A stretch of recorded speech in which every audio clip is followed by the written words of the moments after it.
Todos que están mirando, le habla Moshe Otero. Estamos mirando la parashá de esta semana de Shemot, literalmente los nombres. Ve'ele Shemot Bnei Israel, Chavaim, Mitzrayim, o Mitzra Ma et Yaakov, Ish Uveto Ba'u. Y estos son los nombres de los hijos de Israel que venían a Egipto.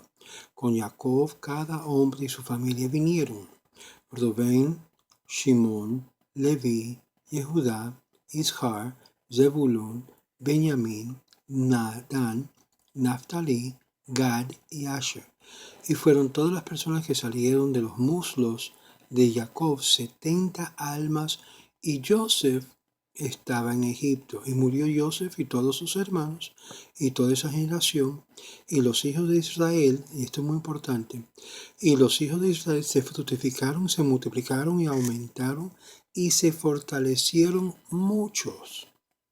muchísimos, y se colmó la tierra de ellos. Verso 8. Y se levantó un rey nuevo sobre Egipto que no conocía a Joseph, y le dijo a su pueblo, no le dijo al pueblo de Joseph, sino al pueblo de Egipto: he aquí que el pueblo, los hijos de Israel, son más numerosos y fuertes que nosotros. Vamos, seamos astutos, más astutos que él, no sea que se vuelva demasiado, y en caso de ocurrir una guerra, se una también a él, a nuestros enemigos, y libre guerra contra nosotros, y suba de la tierra. Y verso 11, designaron sobre él, es decir, el pueblo, supervisores tributarios para afligirlos con cargas, y construyó ciudades y almacenamiento para el faraón, Pitón, Ramsis, pero cuanto más lo afligían, más aumentaba y se extendía, y hastiaron a causa de los hijos de Israel. Y esclavizaron los egipcios a los hijos de Israel con intenso rigor, y amargaron su vida con labores duros, con mortero, con ladrillos, y con todos los trabajos del campo. Todos los trabajos que les asignaban era con intenso rigor. Y dijo el rey de Egipto a las parteras hebreas, de las cuales el nombre de la primera era Shifra, y el segundo era Púa. Y dijo: cuando asisten en el parto a las hebreas, y las que vean haciendo partos, si es un varón, deberán matarlo, y si es una niña, vivirá. Mas temían las parteras a Dios, y no hicieron como les habló el rey de Egipto, y dejaron vivir a los niños. En esto de Ve'ele Shemot, y estos son los nombres, el libro de Shemot, el libro de Éxodos, comienza con la conjunción para establecer un vínculo con los capítulos finales de Génesis. Allí la familia de Jacob comienza el proceso de exilio descendiendo a Egipto, y aquí continúa desarrollándose la narrativa del exilio hasta que finaliza con el deslumbre despliegue de los milagros que culminó con el éxodo y la entrega de la Torá en el monte Sinaí. Por lo tanto, no hay diferencia alguna entre la frase inicial de nuestro versículo y la de Génesis capítulo 46, verso 8. El versículo anterior nos introduce el exilio, en tanto en el retorno del hilo de la narración y lo continúa. Esto según el Ramban y también el Rabino Bejaye. El Soforno, un comentarista italiano, señala que el pasaje de Bereshit enumera los nombres de todos los que llegaron a Egipto, incluyendo los nietos de Jacob, mientras que nuestro pasaje contabiliza solamente sus hijos. El contexto dado por la lucha que implica resistir la corrupta atmósfera de Egipto y preservar el esplendor moral y espiritual de la familia de Jacob. Sus hijos estuvieron a la altura de las circunstancias. Por ello, debido a que mantuvieron a la nación en el encumbrado nivel de fijo Jacob, la esclavitud no comenzó en tanto ellos estuvieron con vida. Sin embargo, sus nietos no lograron mantener la entereza espiritual de sus antepasados, y por eso no se le concedió el honor de ser mencionado aquí. No obstante, sus méritos bastaron como para impedir que comenzara el cautiverio mientras siguieron en vida. Veas el verso 6. Rashi, citando a Tahuma, explica que la Torá mencionó los nombres de los ancestros de los tribus primero en vida, de que ellos, y luego aquí lo repite cuando dejan este mundo porque solemos repetir aquellos que nos resulta especialmente querido. Ellos son comparados a las estrellas que Dios ordenó salir y entrar individualmente por número y por nombre. Isaías capítulo 40, verso 26. Y las cuentas y las enumeras cuando salen y otra vez cuando son retiradas, lo que nos demuestra que nuestros antepasados, al igual que las estrellas, son muy preciados a los ojos de Dios. El Gur Ari explica que las 12 tribus son asemejadas a las estrellas porque corresponden a las 12 constelaciones. En el sentido de tanto las unas como las otras están compuestas de muchas unidades individuales que complementan entre sí. Y así como la combinación de estrellas conforma una constelación, la combinación de personas conforma una tribu. Y estas a la vez combinan para lo que es entregar la nación. El rabino Yaakov Kamenetsky explicó que Jacob era como el sol y sus hijos como las estrellas. Como cuando sale el sol, las estrellas no son visibles, pero cuando el sol se pone, las estrellas tochan al cielo. De la misma manera, tras la muerte de Jacob, los antepasados de la tribu pudieron destacar más porque la presencia de su luz en medio de las crecientes tinieblas del exilio de Egipto mantuvo viva la esperanza entre sus descendientes. En tanto, los judíos no reconozcan el comienzo del exilio y en tanto permanezcan conscientes de sus verdaderas raíces y estarán solamente en un exilio geográfico pero no espiritual. Habaim, que vienen. El versículo utiliza el tiempo presente, la cual sugiere que recién ahora estaban llegando y insinúa el comienzo de una nueva era con el fallecimiento de Joseph, cuya muerte está registrada en Bereshit. Es decir, podemos decir que una generación termina con la muerte del líder de esa generación. Una vez que los líderes comienzan a fallecer, estamos pasando de generación a generación. Y más cuando se trata de un líder como lo que era Joseph, que era un visrey. No estamos hablando de un líder que simplemente era líder de un grupo, de un pueblo, sino un líder que estaba todo encargado de todo Egipto. Esto es algo distinto. Y mientras estuvo vivo, los egipcios trataron a sus hermanos con respeto, pero una vez que falleció, la actitud de los egipcios cambió totalmente y fueron si la nación recién ahora estuviera llegando a Egipto. Con Jacob, Et Jacob. El uso del término Et, que es Aleph Tav, para decir con en vez del Im, más común, implica que las 12 familias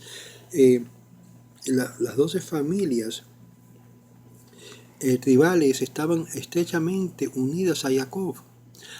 Y este es el secreto de la fuerza y la supervivencia de Israel. A pesar de tener su propia familia, cada hijo se mantuvo unido a Jacob como una rama que sale de su tronco. Vayosef Hayá Bamisraim, es decir, incluyendo a Joseph, estaba en Egipto. Porque la Torá repite esto que ya es sabido. ¿Por qué lo repite? Para decirnos que Joseph no cambió a pesar de su alto rango, ya como pastor o alumno de su padre, y como virrey de Egipto, Joseph se mantuvo incólume en su rectitud. Qué bueno saber esto, ¿verdad? Que no importa la circunstancia, Joseph era Joseph. Vajol Hadur Hahu, toda esta generación, es decir, las 70 personas que llegaron a Jacob, en tanto de ellas estaba aún con vida. La generación conservó un nivel espiritual. Según Soforno, los comentaristas señalan que hubo 3 niveles de grandeza tribales y las 70 almas. Una vez que todos fallecieron, se aceleraron la decadencia y la caída espiritual que condujeron a la esclavitud. Es por eso que en cada generación vamos decayendo, porque lo que nos enseñaron, lo que nos dieron a nosotros, se va desgastando y es más difícil de compartirlo a la nueva generación. No sea que es tan firme como lo recibieron, como pasó con Abraham y Isaac. El complot de Faraón es interesantísimo. A los egipcios les atemorizaba la explosión demográfica del pueblo de Israel. Los judíos sí se estaban volviendo demasiado numerosos y fuertes. Era posible que hasta llegaran a ser más numerosos que los propios egipcios, pero al mismo tiempo eran demasiado útiles como para dejarlos ir del país. Esta fue la primera vez en la historia de la humanidad que se dio que se transformara el paradigma del antisemitismo. Los judíos son demasiado peligrosos como para conservarlos y demasiado valiosos para deshacerse de ellos. Es decir, la doble espada, los necesitamos porque son inteligentísimos, nos logran lo que es el comercio, nos logran lo que es la capital, el dinero, son los más exitosos. Y a la misma vez quieren subyugar y tratar de opresionar para sacar lo máximo y así tratar de adueñarse del judío. Y dice, es demasiado valioso para deshacerse de ello. Entonces el faraón propone una solución. Vamos a explotar a los judíos esclavizándolos para que el Estado se beneficie de su talento sin temor a que abandonen del país.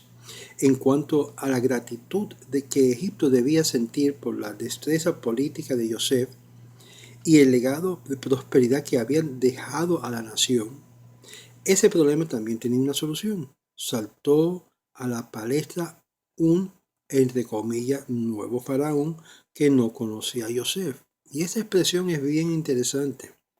Un nuevo faraón. ¿Qué pasó con el oro? ¿Por qué no hay mención de la muerte del previo faraón que estaba con Yosef?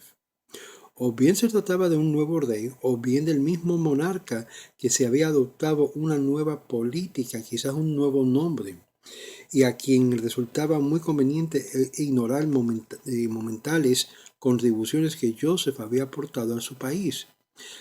Talmud Sota menciona esto también en el Sota 11a, probablemente arguyendo que todo lo que el judío Joseph pudiera haber contribuido pertenece al pasado y ya carecía de toda importancia. Esta es la clase de antisemitismo, caracterizado por la mezquinidad y la miopía en el análisis histórico.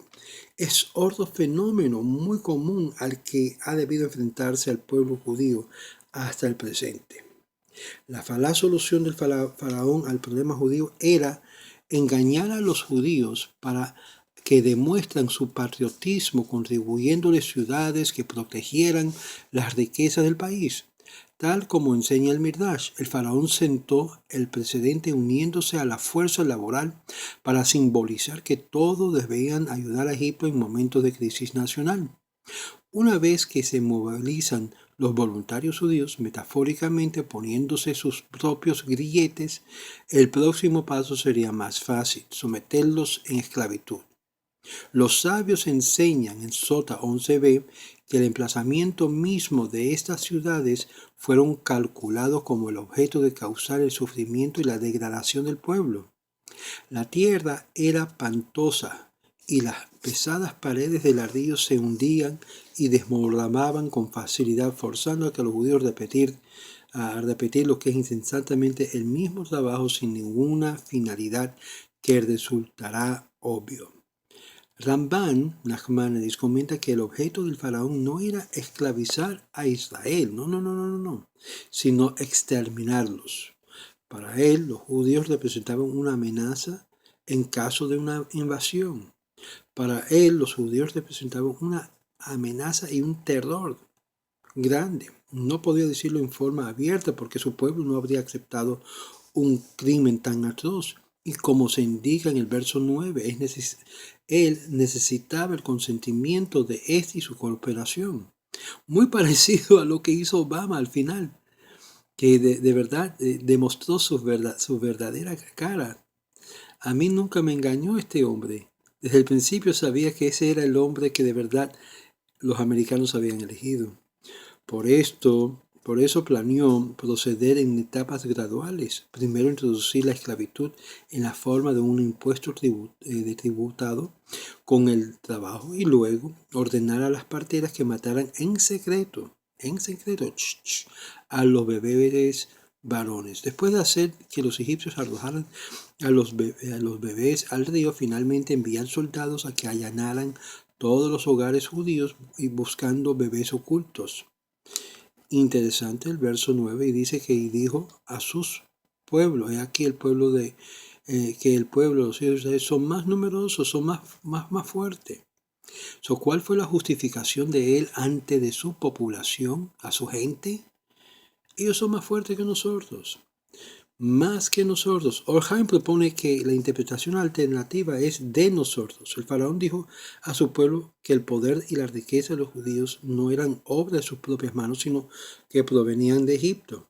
Ellos prosperaron a aprovecharse de nuestra hospitalidad durante los días de la hambruna y con posterioridad a esta hora tenemos todo el derecho de recuperar lo que legítimamente nos pertenece. Ellos nos lo quitaron. Ellos fueron tan astutos que nos lo quitaron la riqueza. Fue el argumento que propuso este faraón. Ahora pregunto, si este faraón era nuevo, ¿cómo sabía de los acontecimientos y los beneficios de que dejaron los judíos, del dinero y la prosperidad? De eso no se olvidan, pero de la persona que los trajeron. Eso sí tienen que desconectarlo para poder demostrar su ingratitud en una forma vil, una forma de una estrategia de eliminarlos. En este versículo el rabino Yosef Dovzolevich encuentra una de las bases del sentimiento de antisemitismo a lo largo de la historia.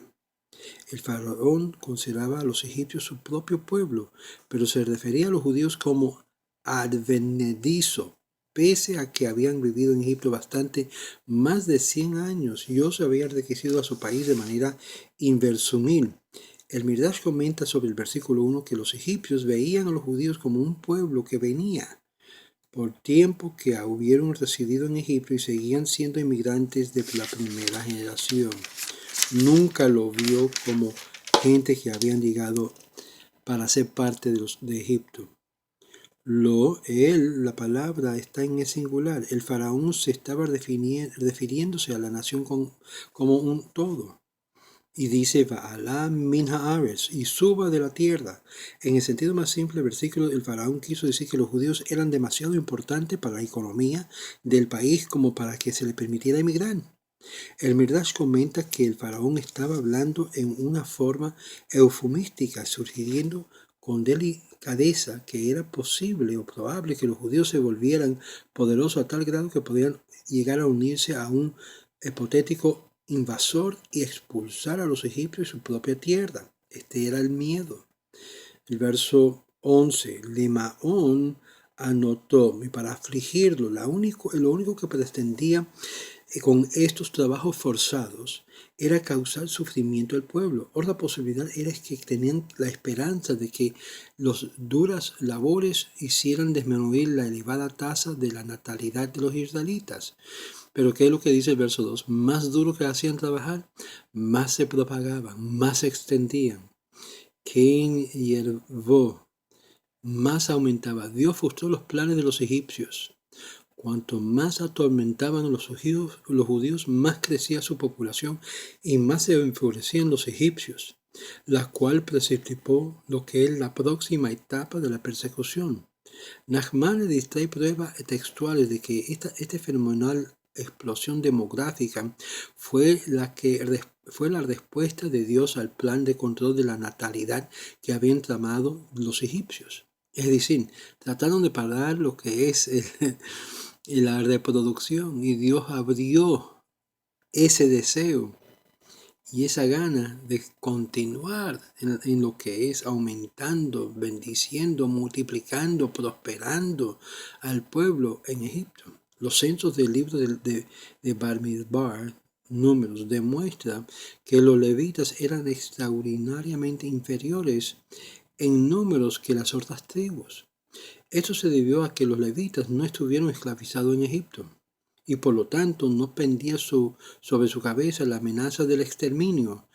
Precisamente por esto Dios no intervino para aumentar sus filas. Y dice, Vayiksu, y se hastiaron. El versículo nos informa ahora acerca de un nuevo cariz y adquirió la persecución. A medida que los judíos fueron creciendo en número, el temor que sentían los egipcios fue transformado en odio. Aquí es donde viene que comienzo con ingratitud, comienzo con envidia y luego se convierte en odio, con los cuales los labores forzados estuvieron menos orientadas a la producción y se puso más hincapié en quebrantar a los judíos en cuerpo y espíritu. Todo estaba designado para que fuera, como dice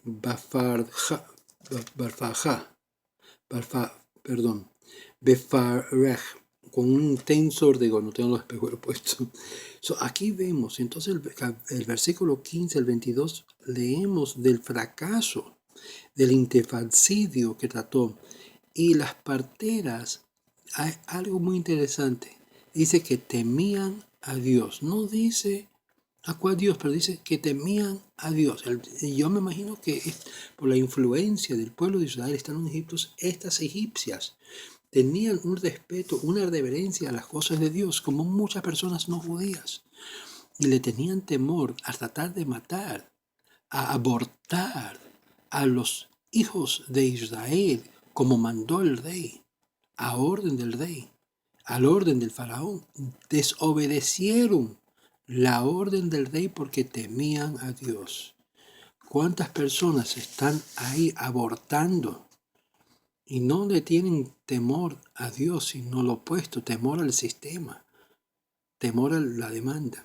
Muchas veces personas tienen que hacer las cosas correctas y temer a Dios y no a los hombres en este caso. Bueno, hay mucho en este pasaje, pero aquí nos introduce lo que es la entrada a la esclavitud de Egipto, en donde el pueblo de Israel llega a ser esclavizado inicialmente por su propia buena intención de colaborar con la necesidad de la nación. Pero eso poco a poco comienzan a opresionarlo. Es por eso más tarde, cuando leemos de la salida de los judíos de Egipto, la importancia del sábado toma una gran parte. El Shabbat es primordial de la primera etapa de la liberación de la esclavitud del pueblo de Israel. Y es por eso que el Shabbat representa en sí la esencia de la libertad para con Dios, la libertad para con uno de nosotros. Si no podemos despegarnos del día sábado y nos sentimos esclavizados al trabajo, eso significa esclavitud al sistema de Egipto, que aún aquí en este país se puede hallar. Pero gracias al Eterno que hay lo que es libertades religiosos que protege al que guarda Shabbat de ser discriminado si decide guardarlo. Más en otros videos, les deseo a cada uno un Shabbat Shalom.